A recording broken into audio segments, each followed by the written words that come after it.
সে আমাকে পছন্দ করে, সে আমাকে বিয়ে করতে চায়। তোরা তো সবাই আছিস, দেখ তো তাকে পছন্দ হয় কিনা। পুরুষ মানুষের চেহারা অথবা সৌন্দর্যের কোনো দাম নাই, পুরুষ মানুষের কর্মই হলো আসল পরিচয়। তো ভাই আপনি কি করেন? মানে আমি আসলে কি বলতে লজ্জা লাগছে তো? আচ্ছা প্যারা নাই, আমি বলতেছি। দোস্ত, সে মাছের ব্যবসা করে, ওর বাবা সহ বাজারে মাছ বিক্রি করে।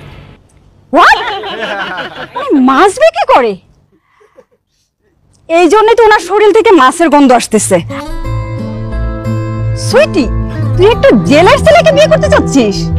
আরে সমস্যা কি, সুইটি যদি এই জেলেটাকে বিয়ে করে তাহলে আমরা কম দামে মাছ কিনতে পারবো।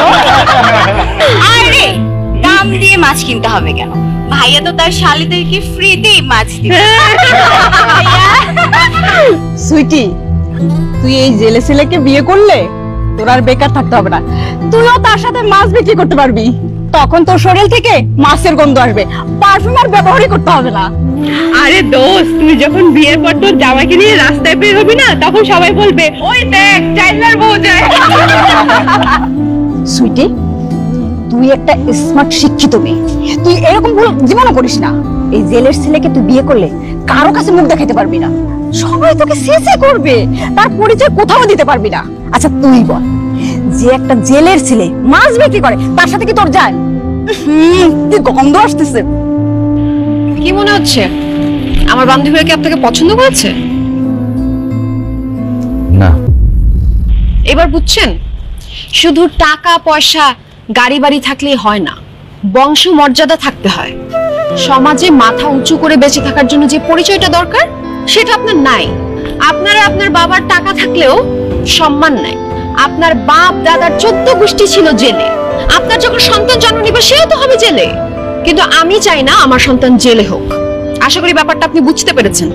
আমি একটা ভদ্র সভ্য শিক্ষিত ফ্যামিলির মেয়ে, আমি কখনো একটা জাইল্লা ছেলেকে বিয়ে করব না।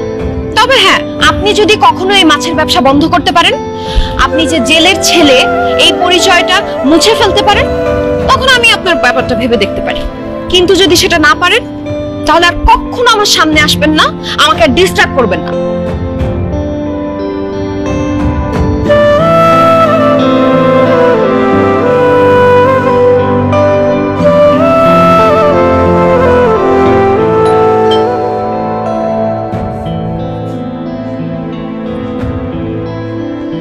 কি রে, এত দেরি করলি যে?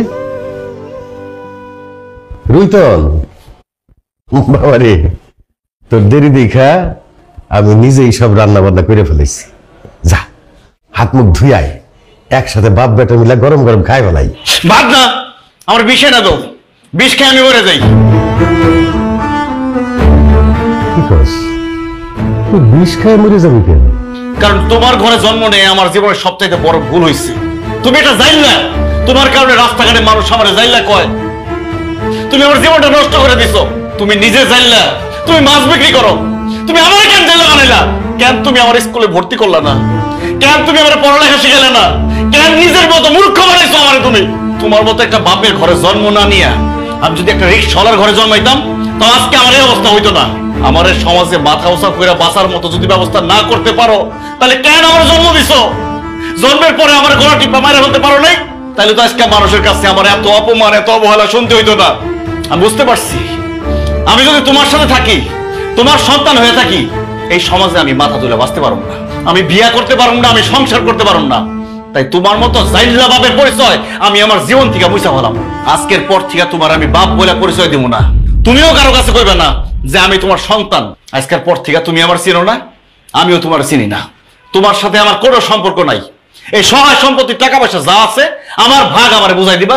আমি আজকে এখন এই মুহূর্তে বাড়ি থেকে বাইরে যাব। বাবারে, সম্পত্তির ভাগ হয় ভাইয়ে ভাইয়ে, ভাই বোনে, বাবা ছেলের মধ্যে কোনো ভাগাভাগি হয় না রে পাগল। আমার যা কিছু আছে সবই তো তোর। আমি যা কিছু করছি সব তো তোর জন্যই করছি। আমাদের মধ্যে কোনো ভাগাভাগি হইব না। আমার সহায় সম্পত্তি, বাড়ি গাড়ি আমি সব তোর দিয়ে দিতেছি। ব্যাংকের ম্যানেজারে কইয়া আমার সব টাকা তোর অ্যাকাউন্টে দিয়ে দিতে কইতিস। তুই বাড়ি ছেড়ে যাবি কেন? এই বাড়ি তো তোর। আমি তো তোর আরামায়েশের জন্যই এই বাড়ি ঘর করছি। আর আমি থাকলে তুই সমাজে মাথা উঁচা করে দাঁড়াইতে পারবি না, তোর বিয়ে হইব না, সংসার করতে পারবি না। আমার এখানে থাকা কি কামড়ে পাবা? আমি তোর জীবন থেকে চলে যেতেছি। তাই সেইখানে যাই, যেইভাবে থাকি, এই বাবার দোয়া সবসময় তোর মাথার উপরে থাকবো রে বাবা। আমার কাছে দোয়া করি